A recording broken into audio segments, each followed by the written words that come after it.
I've been wanting to talk about the metaphysics of race and the spiritual significance of race for quite some time now.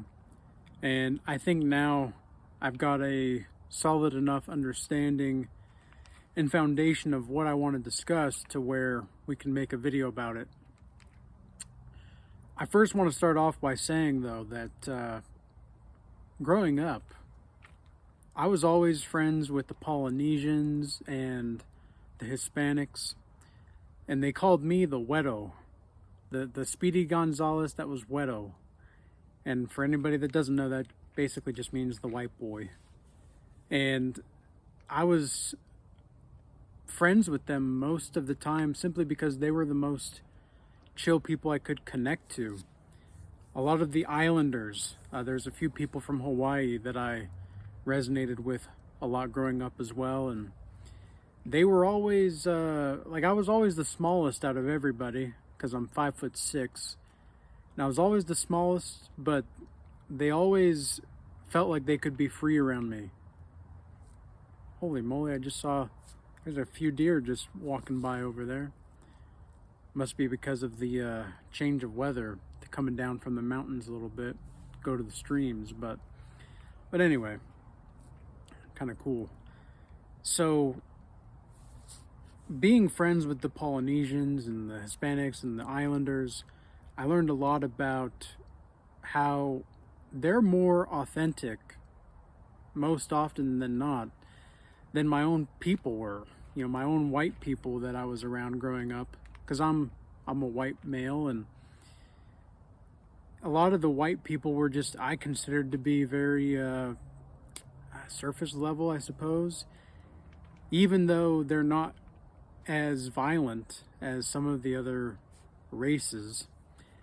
I only saw authenticity from a lot of these people, and it's not to say that there are not any bad apples in any kind of race or anything like that, but we were all made in the image of God. It says man and women were made in the image of God. It doesn't say black men or white men or white woman and black women. It just doesn't matter. It doesn't matter. We were all man and woman. They were made in the image of God, and that's the way that I see it. So I see authenticity, and then I see snakes. I don't see race anymore. I see one of those two. And if you're a real person, you're authentic, then I'm going to be able to vibe with you. I'm going to be able to recognize that, okay, this is a person that we can be chill about. Because if I cannot allow myself, like the child within me, to be free and playful around you, then, or at least have the inkling that I could do so if I wanted to, then the likelihood of me being 100% on board with whatever it is that you're doing is very low. And I see that there's a lot of people that are so focused on the surface level. And that's one thing about white people that I do like, because I do like white culture. You know, I like the fact that I live in a place now where, for all intents and purposes, it's a very safe place. It's a very secure place. There's not a lot of violence going on. There's not a lot of crazy drugs or anything like that, cartels or whatever. There's not a lot of gang activity, right? And part of that is because I live in a predominantly white neighborhood that just happens to have less of a crime rate. And, you know, if you look at the statistics, black on white crime is way higher than anybody else's, but black on black is another really high potential as well. And it's a lot of the fact it's due with culture. I mean, it's not about race, really. A lot of this is doing with culture and whether or not people actually want to change. I've made comments in the past with people that I've talked to in the Regal Change Academy about how whenever, like, I've had a lot of black women and a lot of Hispanic women, Polynesian women, etc., very much so show their interest in me sexually and romantically, I guess you could say as well. But I'm not really for it. I'm not really about it because, in my experience, they can be some of the sweetest people on earth, or they will literally try to kill you. They will literally try to kill you. Whereas with white women, I've never had that experience. Usually white women are just a little bit more entitled. Like they're just usually more entitled and a little more bratty and a little more like, well, why isn't he paying attention to me? And they're not going to try to kill you over something, and they're not going to try to like be super sweet. They're more in between. And I'm speaking generally here, and I know people will probably say, oh, well, we shouldn't generalize. It's like, okay, well, if we don't generalize, then how else are we going to live in this life? I mean, these are trees, right? Or do we want to point out specific kind of tree that is, and this is over here? Do we want to specify everything all the time, or do we just say, hey, let's hang out by the trees and have a conversation? It's like, oh, well, I'm offended because, no, jeez Louise, calm down. Just calm yourself down, Sue. So the thing is that people like this, I guess you could call them a Karen, not a Sue, but anyway, Karens do care about this kind of stuff way more than anybody else that I've seen. And in my experience, white women have been some of the most racist people I've ever met. And it's because they think that they're not being racist when they are. White women are statistically in the United States the most liberal. Now, why is that? Why is it the case that the most liberal people in the America is the most the most liberal women and the most liberal people are white women specifically? Why is this the case? Well, it's because of suicidal empathy. It's suicidal empathy, and a lot of what has to do with race in modern times has to do with suicidal empathy. I mean, these are people, like, well, look at what we have going on with the illegal immigrants, right? We literally have somebody, as far as senators and political figures and talk show hosts now, are literally saying that we are more in trouble with our groceries, with spending habits, etc., because we're deporting the illegal immigrants. Like, are you serious? That doesn't make any sense. It doesn't make any sense, because the illegal immigrants have been getting God knows how much cash and how much credit cards and all that to just spend freely. Meanwhile, our own people, doesn't matter what race you are, but our own people, there are people that are suffering more than ever before. And the people that are also on food stamps and everything like that, if we look at the statistics, there's a reason why certain races, I don't like using that term, but for the sake of simplicity, we're going to use it. Certain races have a higher use of food stamps and everything like that than others. And again, it's the reason is because of the culture. And when I talk about the metaphysics of like race and spirituality of race, we have to be very careful, right? Because this is where a lot of people can get confused. And I want to be as clear as possible in talking about this, because I do not want to skip a beat, and I do not want to try to placate anything onto anybody or anything like that. So,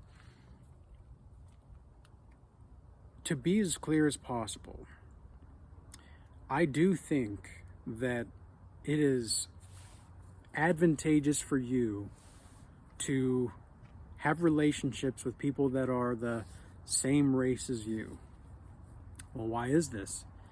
It's because I think just as much as anybody else, you want children that are going to be looking like you and acting like you and having your kind of virtues or values or principles. You want your children to be like you someday. Most people want this, right? Well, I'm not saying that you shouldn't be open to being in relationships with other races, but I'm also not saying that you should try to actively seek it out either. I think it's more about compatibility than anything else. You might have chemistry with a lot of different kinds of people. You might have chemistry with there's more deer. Wonder where all those deer are going from and coming to. But anyway, you might have more chemistry with people than some people than others. And you might have more chemistry with certain races than others, like I did growing up. Growing up, I definitely had more chemistry with the Islanders, the Polynesians, and the Hispanics, for sure. And I've always been a fan of Latina women. Don't get me wrong. Like, Latina women have been my weakness in the past. Whew. Yeah, Latina women, man. That's what I really liked growing up. That's my weakness. Whenever the devil wants to try to distract me, he sends a Latina woman. That's usually the case. And what I've seen, though, is that the best kind of relationships that I've had with women have always been women of my own race. Now, I'm not saying that that's going to be the case for everybody. I'm not saying that you should think that way or whatever. I'm just telling you guys what my personal experience has been based off of just what I've experienced. So the best relationships that I've ever had, and the longest term girlfriend that I've ever had was she was actually like half Japanese and half white. And her dad was white, but her mom was Japanese. And I was very fond of that woman. She was the best girlfriend I've ever had. And again, the longest term relationship I've ever had as well. She was definitely someone that was very caring and nurturing. And yet, though, at the time, we just had too many differences with spiritual beliefs and religious beliefs. She was a convert to Mormonism, and I'm in Utah. For anybody that's in the United States, everybody knows Utah is like Mormon Central. And so she was Mormon at the time, and I was atheist, but I was also, I also felt like there was something higher. So I was kind of agnostic, but I didn't really know at the time, because this was, a long time ago. This was nearly a decade ago. It was right as I was going into college and at the end of high school. We were together for almost a year or so. And I haven't really had a relationship since then, an official relationship with a woman since then. I've had, I guess you could say, situationships before I started to follow Christ. And I've had friendships with women in the past, and I've had talking stages with women. I've had kind of the one night stand kind of a thing, not too often. I only did it a few times, but every time I did it, I felt more and more empty afterward. And after the third time or so, I realized, hey, you know what? This isn't where it's at. This is not what everybody's talking about. This is not what it's cracked up to be. And I just stopped. And it is kind of funny how when you start to make these kinds of decisions that are more adult-like, you're realizing and you're maturing, and you're thinking to yourself, this is just not it. Whatever this is degeneracy. I'm feeling more empty. I'm literally feeling more empty from this. And my girlfriend and I, the half Japanese Islander / white woman, she and I, we never had sex, but we got pretty close a couple times, but I was always able to stop. She actually wanted to keep going. she wanted to keep going, but I was like, no, like, even though I don't believe in God, I think this is something that we ought to wait for. And I really did. I really meant that at the time. I really did not want to go further, even though I did want to go further. I knew that, like, doing that would, especially since she was a new convert to Mormonism, I didn't want her to go, like, I didn't want to be the temptation that led to her regret, so to speak. And so what I ended up doing was I decided to, we're going to wait, and I told her that we're going to wait. And it was really, in the end, just the differences of spiritual understandings and such that really led us to separate, because she wanted me to convert to Mormonism, and I knew that Mormonism wasn't the answer. I knew it wasn't the answer. I still know it's not the answer. But I knew it wasn't the answer, and I told her, I said, look, I respect what you have to believe and what you want to believe, but this is just not it. And I realized right then and there, it wasn't the race thing that was the problem for us. Because that was, truth be told, some of my extended family members' worries with this relationship was, because my extended family was, they still called, let's just say this, they still called black people colored people, okay? And my grandpa called them the N-word, all that stuff. But I never thought I don't think he ever meant really anything by it. I think he was just, like, that's what they were called for him growing up. And, like, he was just born in a different time. And he didn't really mean it as a derogatory term. Like, I really don't think he did. But nonetheless, still got to be careful with that kind of stuff, because the historical significance is significant. And there is a spiritual, like, there's spiritual meanings attached to words, right? Every meaning in the word has a spiritual attachment. So that the N-word, for example, comes with a lot of, it's not just a like a response. It's not just a learned response from a lot of people anymore. It's it actually holds a historical significance. But anyway, my extended family thought that was going to be the breaking point for us, was the race thing. And I learned pretty quickly, it's not the race thing that's ever going to be an issue in your relationships. It's going to be whether or not they're authentic, and whether or not they're snakes and they're going to go behind your back and they're going to try to do something about whatever and try to exploit you. Because I've had some women that, let's be real, most women, because we're being as real as possible in this video, I've had some women in the past where I know that they're lying. They know that I know that they're lying, and yet they're still lying. And it's like, you gotta be kidding me. Like, you gotta be kidding me. That's the thing, though, with a lot of women out here today, is this kind of mindset of, they're lying. The men that are good, the good men, know that they're lying, but they're going to continue to lie, because to actually just admit the truth would be for them to commit a form of understanding that they've literally tried to rob you of your own mind. They've tried to rob you of your own understanding of reality. And they can't have that. They can't have that. And that goes for white women, black women, all whatever.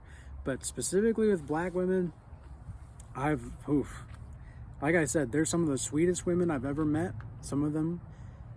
And then the others have literally wanted to just kill me, like, very violent. Like, these are, it's like animalistic violence. This is what I've seen with a lot of different kinds of people. It's not just black women or black men, it's white men. I've seen white men in gangs where they're just animals. Like, that's how they act. It's really bizarre. And I'm not trying to look, you guys know that I'm just being real here. I'm just being very open about my thoughts, even though I have to admit there's a bit of a hesitation to this, because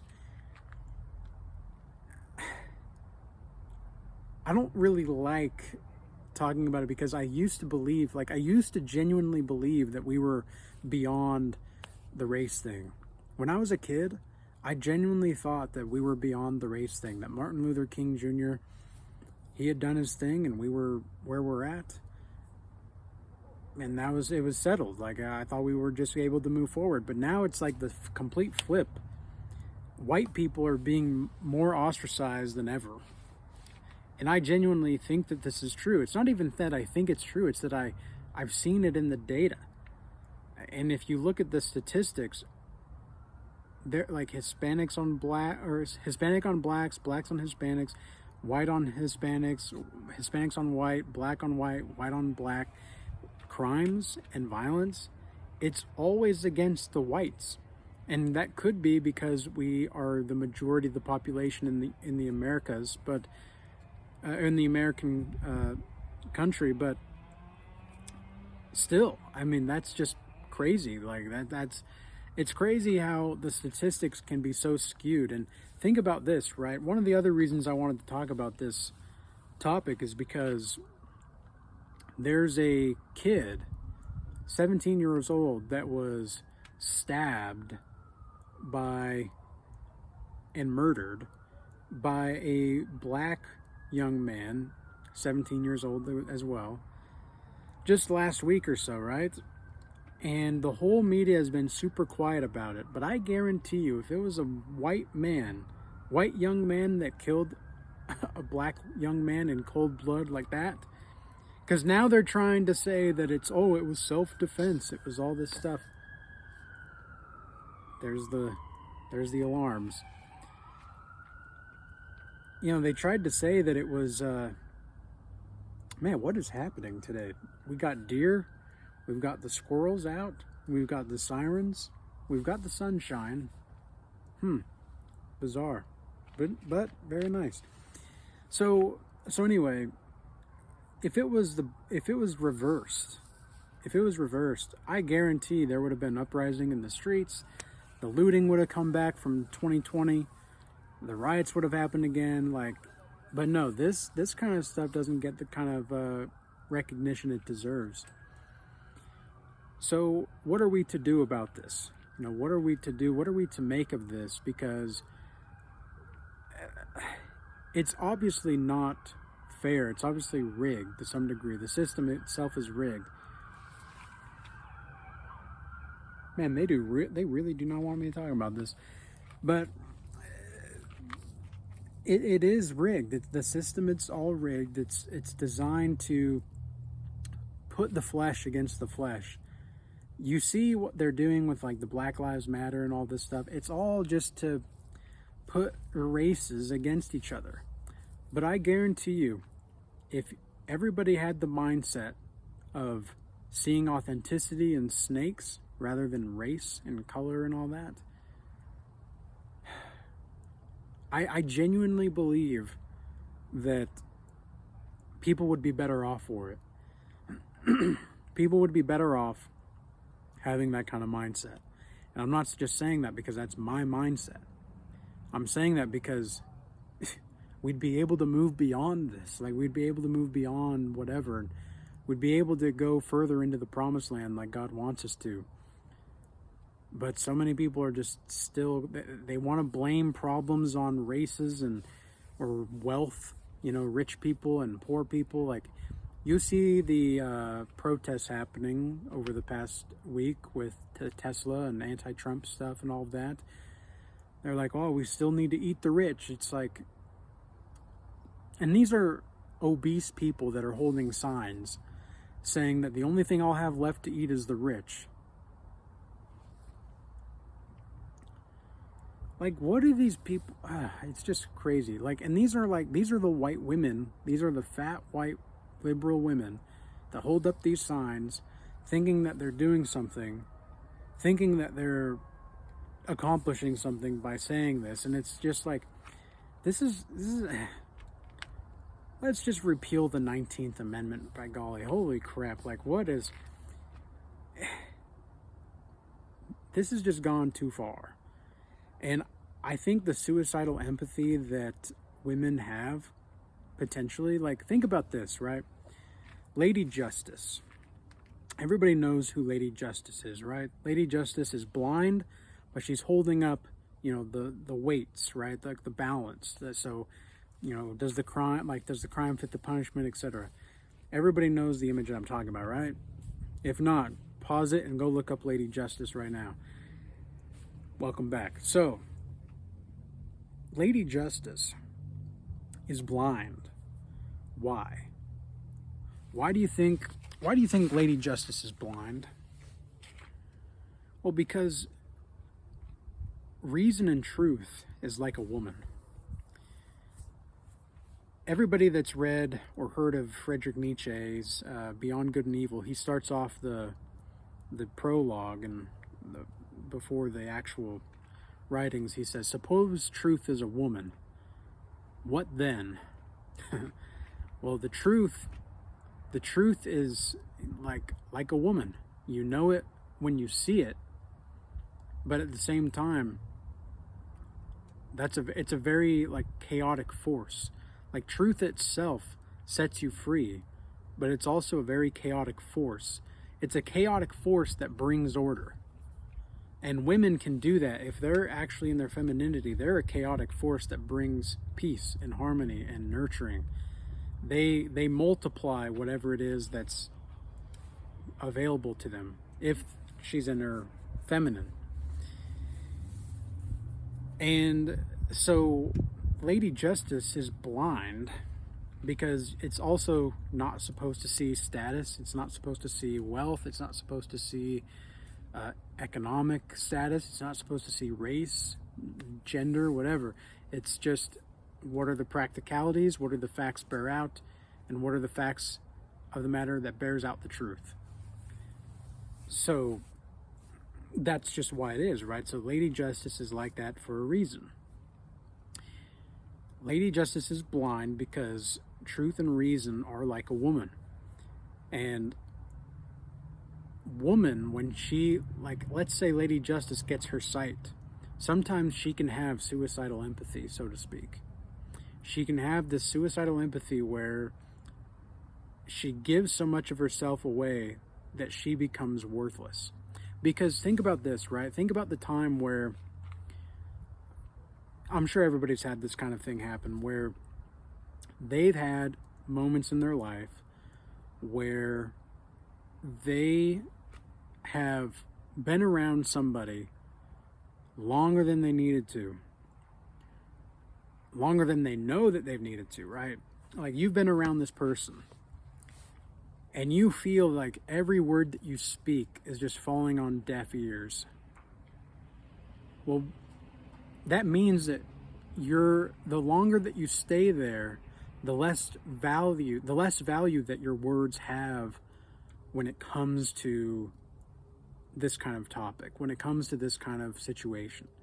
If you stay in a situation where your words are not even being heard, if you're not feeling seen and heard, and you're staying in a situation like that, you're literally degrading yourself. Think about that for a second. So that's why Lady Justice is blind, is because that way she doesn't, like Lady Justice, truth and reason doesn't become valueless. It's a weird paradox. It's a weird dichotomy, but that is the way that it is. Holy moly, I just realized I've been talking for almost 30 minutes. I guess there was a lot more to say about this than I anticipated. But I suppose I'll begin to wrap this up here. I hope that this was a insightful message for you, gave you some fruit to ponder, food for thought, and maybe it was edifying in some way, shape, or form as well. I do appreciate everybody joining in on the Telegram, the free Telegram subscription channel. The link's in the description box below for that. All of the messages that I have in there are going to be deleted after 24 hours. So those insights, write them down in your journal and whatnot, and then you gotta move forward, because we're busting these things out every single day. And I also want to give a shout out to everybody in the Regal Change Academy. We are finishing up the Legends of Stoicism class this week.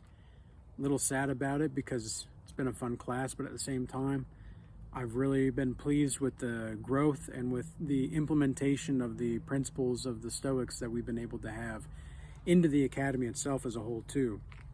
I also want to appreciate everybody moving from the YouTube platform over to X, Rumble, and Instagram. And if you are watching this on X, by the way, the Telegram link is going to be in my profile, the top website link in my profile, so you'll be able to check that out.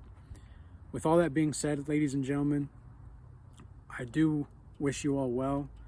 Watch out for the snakes and keep an eye out for the authentic people, because that's going to be the best way to move forward. I genuinely believe that, and I think that that's going to be part of the Regal Change vision going forward. Is, you know, this is the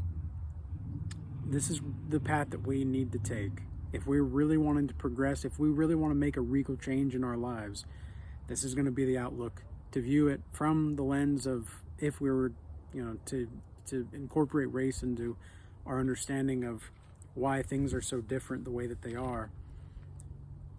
Seeing authenticity and snakes is going to be better than race going forward.